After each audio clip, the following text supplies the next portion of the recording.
নমস্কার বন্ধুরা। তো একটা কথা আছে না যে জলে থেকে কুমিরের সাথে লড়াই করতে নেই, এক্স্যাক্টলি সেটাই হয়েছে এখন নেপালের সাথে।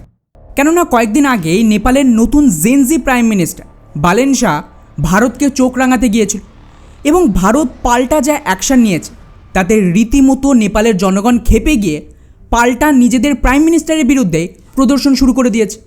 ব্যাস, এই প্রদর্শন দেখেই বালেন শাহের অবস্থাটাই, কারণ নেপালের প্রদর্শন কতটা মারাত্মক হতে পারে তা সকলেই দেখেছে, যার আওতায় এখন এই প্রাইম মিনিস্টার তড়িঘড়ি ভারতে ছুটে আসছে যাতে ভারত নেপালকে বাঁচিয়ে নেয়। কীরকম?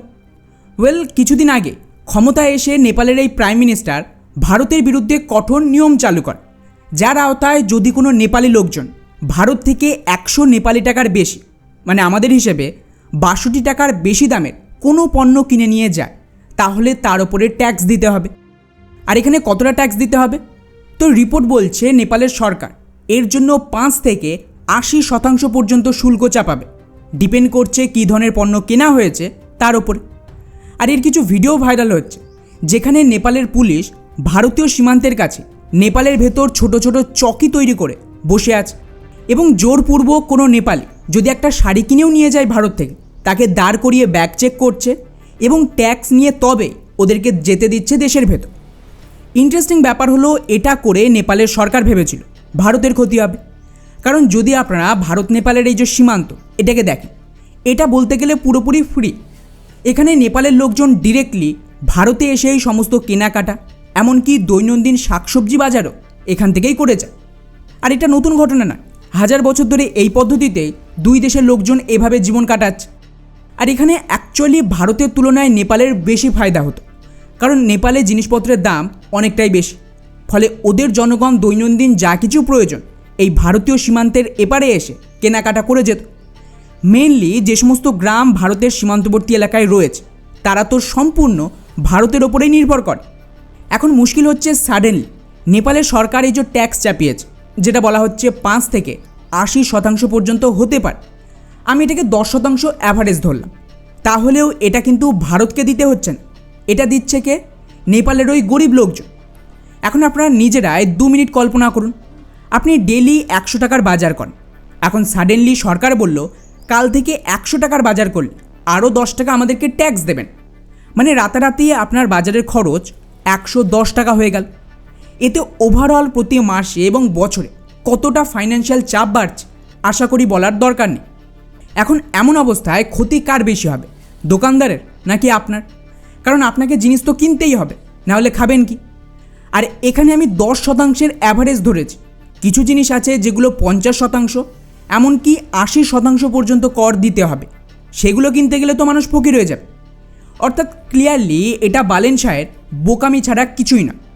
উনি ভেবেছিলেন এতে হয়তো ভারতীয় বাজার বা দোকানদারদের ক্ষতি হবে, কিন্তু হচ্ছে উল্টো। আর এতেও নেপালের সরকার থামেনি।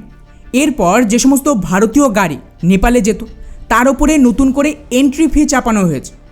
অর্থাৎ এখন মনে করুন ভারত থেকে নেপালে কোনো বাইক বা স্কুটি নিয়ে গেলে 100 থেকে 200 নেপালি টাকা ডেইলি দিতে হবে। অটো বা যে কোনো 3 হুইলার নিয়ে গেলে 400 নেপালি টাকা, আর 4 হুইলার মানে কার, জিপ, ভ্যান এইসবের জন্য 500 থেকে 600 নেপালি রুপি ডেইলি দিতে হবে। যদিও এমন নয় যে এই নিয়ম আগে ছিল না, আগেও কিছু এন্ট্রি ফি লাগতো, কিন্তু সেটা কম ছিল, উপরন্তু এতটা কড়াকড়ি ছিল না। এর ফলে কী হতো, ভারতীয়রা খুব সহজেই নেপালে যাওয়া আসা করা বা ঘুরতে পারত, এতে ট্যুরিজম প্রচুর বেশি হতো। উদাহরণ হিসেবে ধরুন আপনি নেপালের কাছাকাছি থাকেন, এখন টুক করে নিজের বাইক নিয়ে নেপালে গিয়ে ঘুরে আসতে পারবেন নিজেদের ডকুমেন্ট দেখি, ওখানে কিছু খরচ করলেন, কেনাকাটাও করলেন। তো স্বাভাবিকভাবেই এর থেকে নেপালের লোকাল যারা ব্যবসায়ী তাদের বিজনেস চলতো।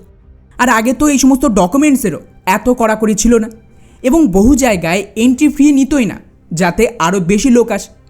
কিন্তু এখন এত বেশি টাকা এবং অতিরিক্ত কড়াকড়ির জন্য স্বাভাবিকভাবে লোকজন যাওয়ার আগে দুবার ভাববে। আগের মতন আর ভারতীয় ট্যুরিস্ট হবেও না, কেবলমাত্র যারা দূর থেকে অ্যাকচুয়ালি প্ল্যান করে ঘুরতে এসেছে তারাই যাবে, বাকি লোকাল লোকজন ঘন ঘন যাওয়া আসা বন্ধ করবে। এতে স্বাভাবিকভাবে নেপালি ব্যবসায়ীদের ক্ষতি হচ্ছে।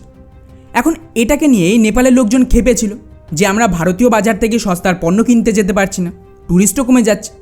কিন্তু এই রাগের আগুনে এবারে ভারত সরকার সামান্য একটু ঘি ঢালতে এটা এখন দাউ দাউ করে জ্বলে উঠেছে। ভারত কি করে, পাল্টা একটা ছোট্ট নিয়ম চালু করে। ভারত সরকারের দাবি, যেহেতু এখন পেট্রোল ডিজেলের একটু ক্রাইসিস আছে, দামও বাড়ছে, এমন অবস্থায় আমাদের পেট্রোল ডিজেল নেপালের লোকজনকে এত সস্তায় দেব না। সহজ করে বললে, নেপাল আর ভারতীয় সীমান্তে যেহেতু অবাধ যাতায়াত আছে, তো ভারতীয় সীমান্তবর্তী এলাকায় যত নেপালি গ্রাম আছে সেখানকার লোকজন তাদের গাড়িতে পেট্রোল ডিজেল ভরার জন্য এত বছর ভারতেই আসতো, আর ভারত থেকে নিজেদের গাড়ি লোড করে নিয়ে যেত। এর সুবিধা হলো যে নেপালের তুলনায় ভারতে তেলের দাম অনেকটাই কম হয়, এতে ওদের ওভারঅল তেলের খরচ কমে যায়। উদাহরণ হিসেবে এখন ভারতে যেখানে পেট্রোলের দাম 95 থেকে 105 টাকার মধ্যে, আলাদা আলাদা জায়গায় আলাদা দাম, তার তুলনায় নেপালের পেট্রোলের দাম 216 নেপালের রুপি, যাকে ভারতীয় টাকায় বললে 135 থেকে 40 টাকা প্রতি লিটার। অর্থাৎ এখানে প্রতি লিটারে প্রায় 40 থেকে 45 টাকার সাশ্রয় হয় যদি নেপালের লোকজন ভারত থেকে পেট্রোল ভরে। সেম ডিজেলের ক্ষেত্রে এখানে ডিজেল 85 থেকে 100 টাকার মধ্যে, আর ওই একই ডিজেল নেপাল থেকে কিনলে 125 থেকে 30 টাকা লাগবে। এখন আপনারা নিজেরা একটু ভাবুন, মনে করুন যে আপনার বাড়ির কাছের কোনো পেট্রোল পাম্পে 40 থেকে 50 টাকা প্রতি লিটারে বেশি দিয়ে তেল কিনতে হচ্ছে, কিন্তু উল্টো দিকে 2 থেকে 3 কিলোমিটার দূরে অন্য জায়গা থেকে নিলে প্রতি লিটারে 40 টাকা খরচ বাঁচে। আপনি কোনটা কিনবেন? অবশ্যই সস্তায় কিনবেন। স্পেশালি গরিব পরিবার আর লোয়ার মিডল ক্লাসের জন্য এটা বিরাট বড় একটা ব্যাপার। মানুষ 2 থেকে 5 টাকা তেলের দাম বাড়লে অতিষ্ঠ হয়ে ওঠে, সেখানে 35 থেকে 40 টাকা মুখের কথা নয়। ব্যাস, এর ওপরেই আঘাত করে ভারত, যার আওতায় নেপালের সীমান্তবর্তী ভারতীয় রাজ্যগুলোতে নেপালের গাড়িতে তেল দিতে মানা করে দিয়েছে। উদাহরণ হিসেবে বিহারের সীতামঢ়ি জেলার পেট্রোল পাম্পগুলো সাফ জানিয়ে দিয়েছে এখানে নেপালি নাম্বার প্লেটের গাড়ি বা নেপালি লোকজনকে আলাদাভাবে বোতল বা ড্রামে তেল দেওয়া হবে না। এর ফলে নেপালের এই সমস্ত লোকজনকে প্রতি লিটারে 30 থেকে 40 টাকা বেশি দিয়ে নিজস্ব পেট্রোল পাম্প থেকে তেল কিনতে হচ্ছে, যা মারাত্মক খরচ সাপেক্ষ। ওদিকে উত্তরপ্রদেশের মতন রাজ্যের সীমান্ত পয়েন্টে যদিও পুরোপুরি এখনও ব্যান করা হয়নি, তবে স্থানীয় প্রশাসন সাফ জানিয়ে দিয়েছে নেপালি গাড়িতে খুব সীমিত তেল দেওয়া হবে। অর্থাৎ বাইকে ম্যাক্সিমাম 3 লিটার, আর বড় গাড়ি যেমন ধরুন জিপ এলে 10 লিটার, আর ট্রাকের মতন আরও বড় গাড়িতে 20 লিটারের বেশি তেল দেওয়া যাবে না। মানে নেপাল থেকে এসে গাড়ি ফুল করে নিয়ে যাওয়া ওইসব দিন এখন শেষ। ব্যাস, এতেই নেপালের লোকজন এতটাই উত্তেজিত হয়ে পড়ে যে পুনরায় এই সীমান্তবর্তী এলাকায় প্রদর্শন শুরু হয়ে গেছে এই নতুন প্রাইম মিনিস্টার বালেন শাহের বিরুদ্ধে।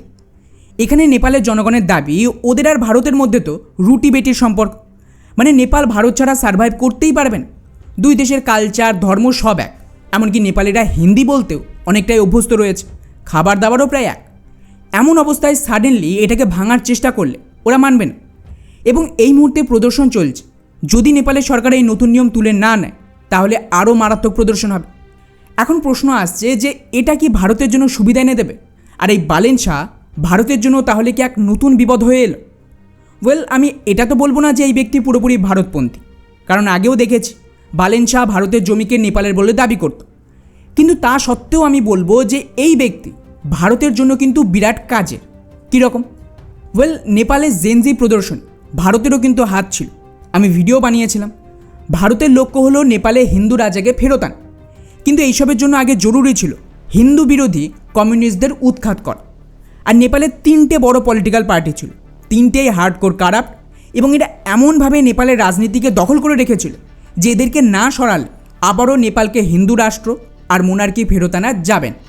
তো এখানেই বালেন শাহ একাই ভারতের সেই সমস্যা নিজের অজান্তে ধ্বংস করে দিয়েছে, এবং ভারত ব্যাকডোর স্পেশালি উত্তরপ্রদেশের মুখ্যমন্ত্রী যোগী আদিত্যনাথও এতে দারুণ সাপোর্ট দিয়েছিল হিন্দু সংগঠনগুলোর মদত। তো বালেন শাহ এখন এই পুরো কমিউনিস্টদের শেষ করবে, নাহলে ওরা একে ছাড়বে না, যা আমাদের জন্য মানে ভারতের জন্য জরুরি। উল্টো দিকে এই ব্যক্তি ভারত বিরোধীও, তাই কমিউনিস্টরা ভারতের নামেও দোষ দিতে পারবে না যে ভারত এই সমস্ত করাচ্ছে। অর্থাৎ সহজ ভাষায় যেরকম মালদ্বীপে মইজু, বাংলাদেশে তারেক রহমান, আর শ্রীলঙ্কায় সোশ্যালিস্ট সরকার দিয়ে ভারত নিজের কাজ সারছে, সেম কাজ নেপালে হচ্ছে। এবারে আসি আসল কথায় যে বালেন শাহের এই সমস্ত শুল্ক চাপানো হলে ভারতের ক্ষতি হবে না।